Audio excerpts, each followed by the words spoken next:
के दूधवा से बढ़ के कोई कि माई के दूधवा से बढ़ के कोई मिठाई ना होई कि केहू के तनो दुलारी बाकी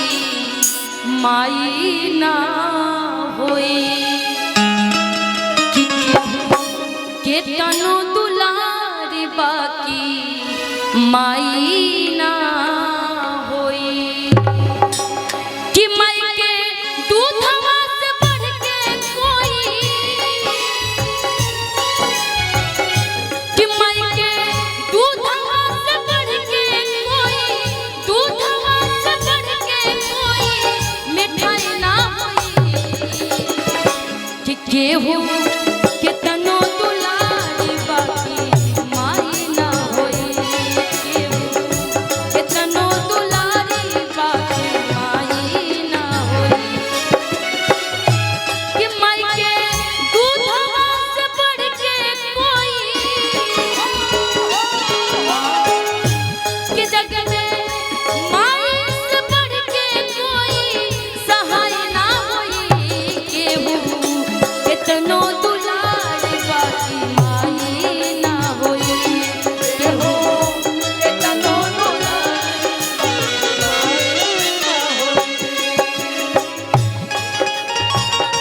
देवा पंचायत किसान यादव जी की तरफ से बड़ा प्यारा सा मधु सिंह जी की तरफ से बड़ा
सेवा किया, इतना इसका ये किया। जब घर में माँ बाप नाराज हो और आप दुनिया की सेवा करें तो कभी आपको मेवा नहीं मिलने वाला है, क्योंकि धरती पे सबसे बड़ा भगवान है तो माँ बाप है ना जी।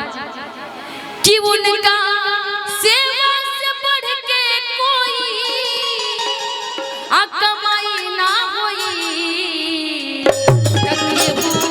के तनो दुलारी बात माई ना होई,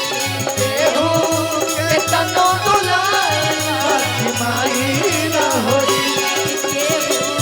के तनो दुलारी बात माई ना होई।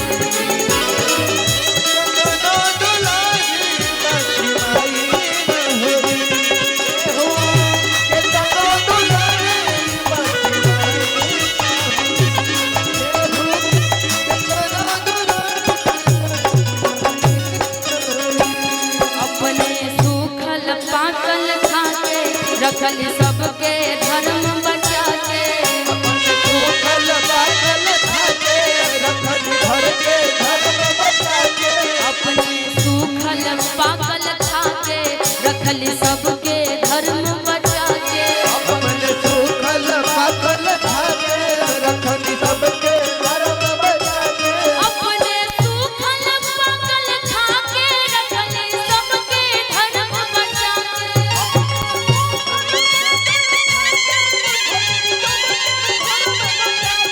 अपने सूखल पाकल खाके रखल सबके धर्म बचा के,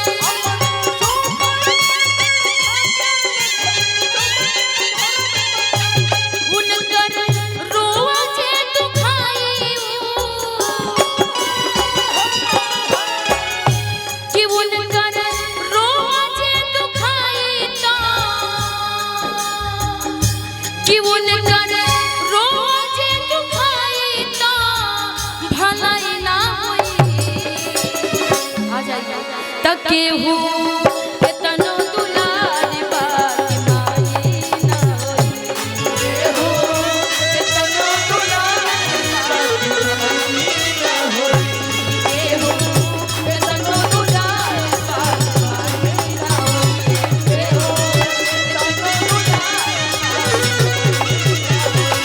केहू के तनो दुलारी कि उनके दूधवा से बढ़ के कोई, कि उनके दूधवा से बढ़ के कोई अमलाई ना होई, कि केहू के तनो दुलारी बा कि माई ना होई। बहुत बहुत धन्यवाद, बहुत बहुत शुक्रिया।